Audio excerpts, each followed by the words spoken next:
اعوذ باللہ من الشیطان الرجیم، بسم اللہ الرحمن الرحیم۔ ڈیئر اسٹوڈنٹ، میں ہوں آپ کا teacher engineer Kaleem Ullah, director bright future institute of science and technology Batkhela Malakand سے آپ کو مخاطب ہوں، اور آج میں حاضر ہوں لیکچر نمبر 2 کے ساتھ۔ اور لیکچر نمبر 2 جو ہمارا ڈیٹا بیس سسٹم کا ہے، آج دوسرا لیکچر ہے، اور وہ ہے ڈی بی ایم ایس کے متعلق۔ D B M S stand for database management system. D B M S کو ہم نے پہلے لیکچر میں بھی پڑھا کہ اگر ہم ڈیٹا بیس میں کوئی آپریشن کرنا چاہتے ہیں تو اس کے لیے جو گیٹ وے ہے، جو انٹرفیس ہے، تو اس کو ڈی بی ایم ایس کہا جاتا ہے۔ اور اس لیکچر میں بھی ہم اس پہ مزید روشنی ڈالیں گے، اس پہ مزید وضاحت کریں گے کہ ڈی بی ایم ایس کو آپ اچھی طریقے سے سمجھ پا سکیں۔ A database management system is defined as the software system that allows user to define, create, maintain and control access to the database۔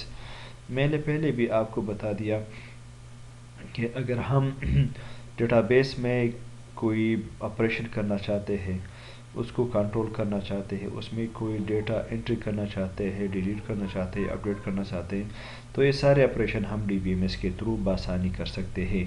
Means کہ ڈی بی ایم ایس جو ہے وہ acts like steering which work in the controlling of vehicle کو control کرنے میں جس طرح steering کام کرتا ہے، اسی طرح ڈی بی ایم ایس جو ہے وہ بھی ڈیٹا بیس کو کنٹرول کرتا ہے۔ D B M S makes it possible for end user to create, read, update and delete data in the database. It is a layer between programs and data.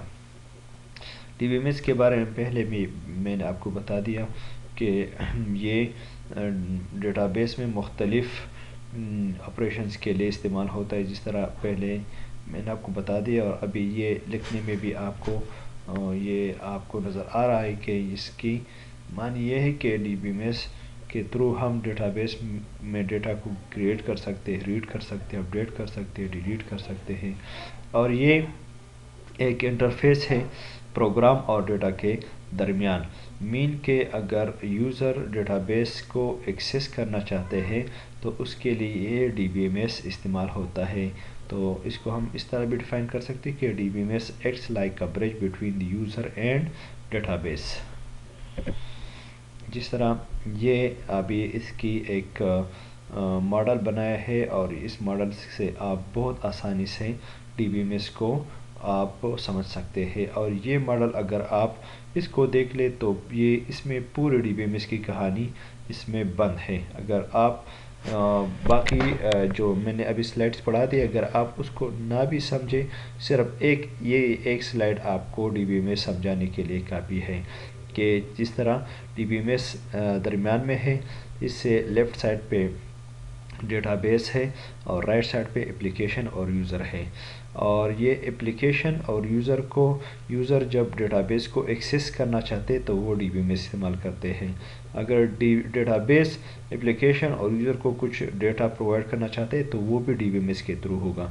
Means کہ یہ D B M S جو ہے یہ data base اور user اور application کے درمیان as a برج کام کرتا ہے۔ تو اس ماڈل سے آپ ڈی بی ایم ایس کی تعریف بہت آسانی سے سمجھ پا سکتے ہیں۔